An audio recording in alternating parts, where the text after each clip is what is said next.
Today's ramble is going to be about a topic that is uncomfortable for some MSPs, and that is raising your rates.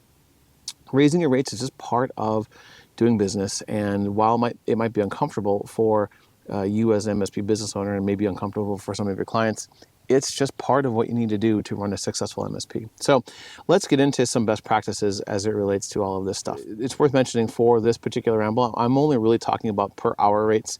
Your hourly rate should be informing your package rates anyway. So as you raise your rates on your hourly stuff, it should also impact your packages. So take that in mind as I go into this topic today. The first thing is I want to talk about is when can you raise your rates, right?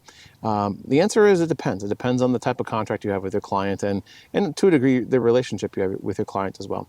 So if you have no contract, you should have one, by the way, but if you have no contract or you have a month-to-month contract, you pretty much can do it kind of when you want, right? You probably have to give them 30 days notice if you have a month-to-month, but whatever, you can give them 30 days notice and raise rates. If you don't have a contract, you can basically just do it as you need to.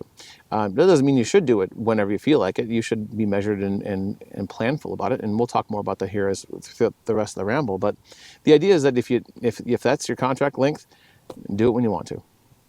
Now, if you have a one or a multi-year contract with your clients, hopefully you have a clause in there that says every year we can raise rates at the price of COLA or something like that. There's usually some fairly boilerplate language in your contract that says, over the course of time we get to raise rates. And there's usually probably a day, right? Like you can raise the rates on the January 1st or the first business day of the year, or on April 15th, or like whatever the day happens to be, it doesn't really matter.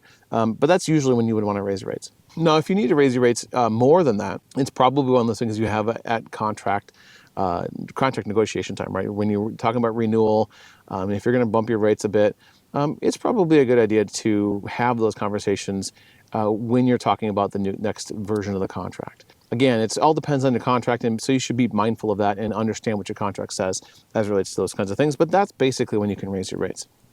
It's also worth mentioning that if you have a more mature client that does some sort of IT budgeting process, work with them within their budget context, right? So if they budget in October for the next year, or whatever that happens to be, make sure you're working with them on their budgeting schedule timeline as much as you possibly can. You are a much better partner for them if you work with them in that context. So these more mature companies also will likely not have that big of a problem with you moving their rates up by a little bit. How much can you raise your prices? This is another question that we often talk about. Again, the answer here is it depends. It depends on the contract. It depends on where your rates are currently and a number of things. So let's talk about where your rates are currently. If your rates are well under market rate, and to me, market rates are somewhere in that 160, 165 an hour up to 225 or more, depending on what's going on. That's pretty typical market rates. If you're well under that, you might need to raise your rates quite a bit.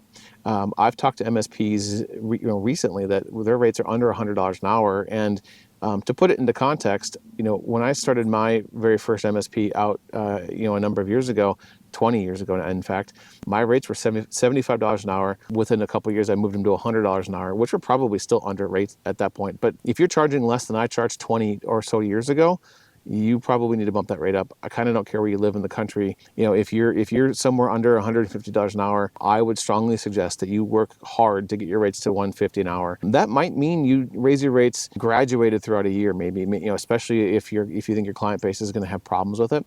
But let's say your rate's at $95 an hour. Now, you go from 95 to maybe 115 by the beginning of the year. And you go from 115 to 130, in June. And then at the end of the year next year, you go to 150 or something like that. Like build a plan to kind of graduate to kind of what market standard is, and you should be fine. Now, if your rates are close to market, right, you're within standard deviation of market rate, then this is one of those things where you go figure out what cost of living is, and you raise your rates plus or minus 1% or 2% from COLA, and you move on from there. Now, there's more clever ways of doing that, but that's the basic way of doing it. And frankly, many MSPs do that and do just fine with it. So then the question then becomes, will I lose clients if I raise my rates? And the short answer is no, you just aren't. The longer answer is, yeah, you might lose a client or two. Oftentimes, though, it's not entirely because of rate increases, right? Because if you think about raising your rates, a few percent, right? Let's just say it's 5% and you're charging $150 an hour, that's not that much money. If they're routinely spending about $1,000 with you a month, or even $2,000 with you a month, that incremental dollar figure is not that much more, right? It's an extra 50 or $100 on $1,000 or $2,000. So yeah, it's more money, but the reality is that it won't impact them that much. And honestly, if 50 or $100 is going to impact them that much, that might be a sign that the client's having some trouble. This all assumes that you're doing a pretty decent job, right? If you're doing good service with your client, you're taking care of their needs, you're taking a look at their future, and you're mitigating their risk, and you're doing all the things you should be doing as an MSP, a few percent shouldn't matter. And again, if it does, there's either trouble in their business or they're frustrated about something else. $50 or $100 or a couple $100 isn't going to make that big of a deal, presuming you're doing well elsewhere.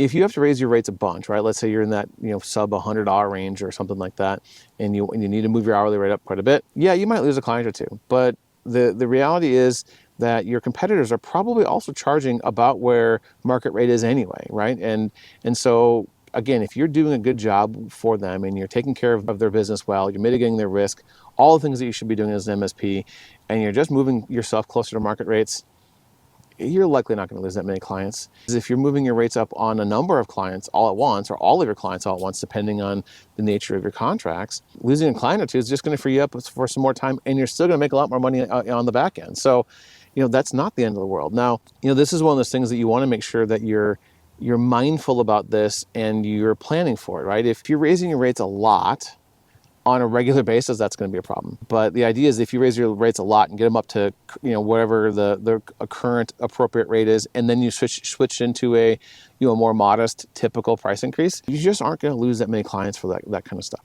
So let's talk for a minute about how to raise rates, right? So if your rate increases are built into your contract, at the January 1st of every year, we're going to bump it by COLA, whatever that happens to be.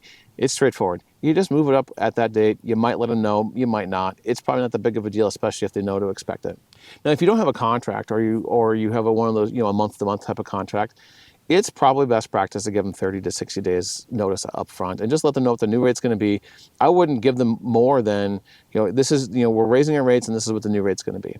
Now, if you're going to raise it a bunch, you might want to talk a little bit more about what's going on, or give them kind of that graduated plan, or whatever you're going to do. I would just let them know that your rates are going to go up, and this is just part of doing business. And if they've got questions, I'll let you know and move on, right? Because it's important that you just make this be a normal thing. You don't want to make this be some big production every year, and it's just important to normalize moving up of rates. And then the other piece is that if your contract is renewal is coming up, especially if you need to bump it up by more, or you didn't have that normal escalator clause in there that says, hey, we're going to bump your rate up by COLA every year or by some set percentage or whatever, that might be a thing you want to put in the upcoming contract to kind of give yourself that out. And then the last thing I want to talk about today is a couple things to avoid. The first thing is you don't want to raise your rates too often. And by too often, I mean more than like once or twice in a year. Again, if you have this graduated plan, you're fine. Like, I wouldn't worry about that at all. And the other thing is that I don't apologize for raising rates. Rate increases are just part of the natural evolution of your contract with your client. It's normal in basically all walks of business. The reality is that everything goes up, right? Your insurance is going to go up. Your employees are going to want to make some more money. All of the things everything else kind of goes up. So, if you aren't raising your rates, you're basically giving yourself a pay cut every year, and that's not a good place to be either. So it's just part of the natural order of things. The other thing is that if you have a few clients that are just hyper profitable, right? They never call you. They're fully stack compliant. They pay their bills on time, and it doesn't feel right to raise the rates.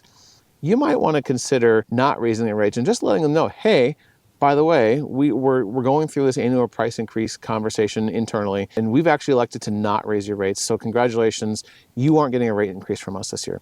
And that's kind of wraps up this topic, at least for this first go around.